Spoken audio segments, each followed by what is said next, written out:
War ಮಾಡ್ತಾ ಇರ್ತಕ್ಕಂಥದ್ದು ಅಮೆರಿಕದವರು ನನ್ನ ಪ್ರಕಾರ ಖಮೇನಿ ಮೇಲೆ ಮಾಡಿರ್ತಕ್ಕಂಥ ವಾರ್ ಇದೆಯಲ್ಲ ಇರಾನ್ ಮೇಲೆ ಮಾಡಿರ್ತಕ್ಕಂಥ ವಾರ್ ಅನಗತ್ಯವಾದದ್ದು. ಏನಾದ್ರು ಇದ್ರೆ ಈಗ ಒಂದು ಕಡೆ ಶಾಂತಿ ಮಂತ್ರ ಹೇಳ್ತಾರೆ ಅಮೆರಿಕದ ಟ್ರಂಪ್, ಇನ್ನೊಂದು ಕಡೆ ಯುದ್ಧ ಮಾಡ್ತಾರೆ.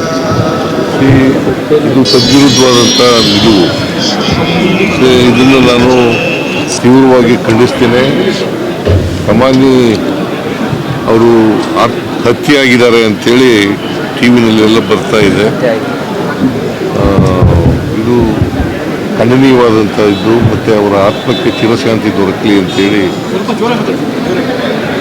ನೀನು ಕೇಳಿಸ್ತಾ ಇಲ್ವಾ?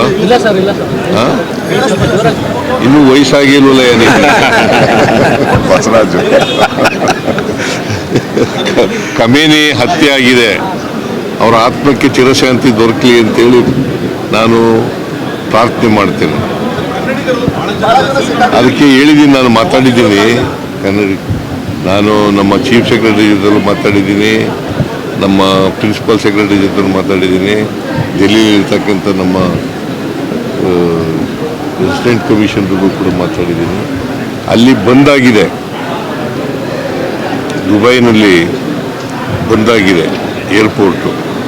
ಅದು ತೆರವು ಮಾಡಿದ ತಕ್ಷಣ ಅವ್ರನ್ನ ಕರ್ಕೊಬರೋಕ್ಕೆ, ಸೇಫಾಗಿ ಕರ್ಕೊಬರಲಿಕ್ಕೆ ಪ್ರಯತ್ನ ಮಾಡ್ತೀವಿ.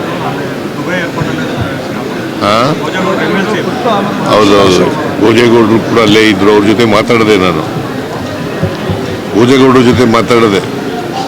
ಆರಾಮಾಗಿದ್ದಾರಂತೆ, ಹೋಟೆಲ್ನಲ್ಲಿ ಇದ್ದಾರಂತೆ. ಅದರಿಂದ ಇದಾದಮೇಲೆ ನಾವು ಇವ್ರಿಗೂ ಟಚ್ನಲ್ಲಿದ್ದೀವಿ. ವಿದೇಶಾಂಗ ಸಚಿವಾಲಯ ಟಚ್ನಲ್ಲಿದ್ದೀವಿ. ಸೊ ಅದರಿಂದ ನಾವು ಯಾರಿಗೂ ತೊಂದರೆ ಆಗದ ರೀತಿಯಲ್ಲಿ ಸುರಕ್ಷಿತವಾಗಿ ಕರ್ಕೊಂಡ್ಬರ್ತಕ್ಕಂಥ ಪ್ರಯತ್ನವನ್ನು ಮಾಡ್ತಾ ಇದ್ದೀವಿ.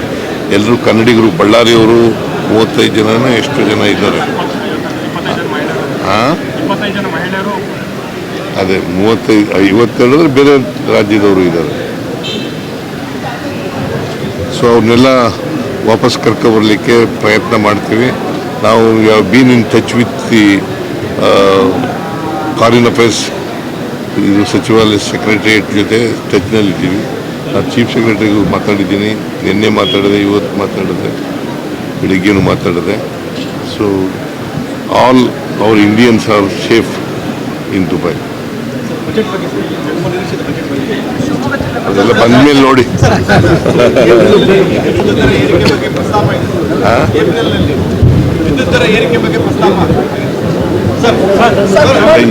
ಈಗಂತೂ ಸದ್ಯಕ್ಕಿಲ್ಲ. ವಿಪಕ್ಷಗಳಿಗೆ ಬೇರೆ ಏನು ಕೆಲಸ ಇಲ್ಲ, ಇವ್ರಿಗೆ ಮಾಡೋದೇ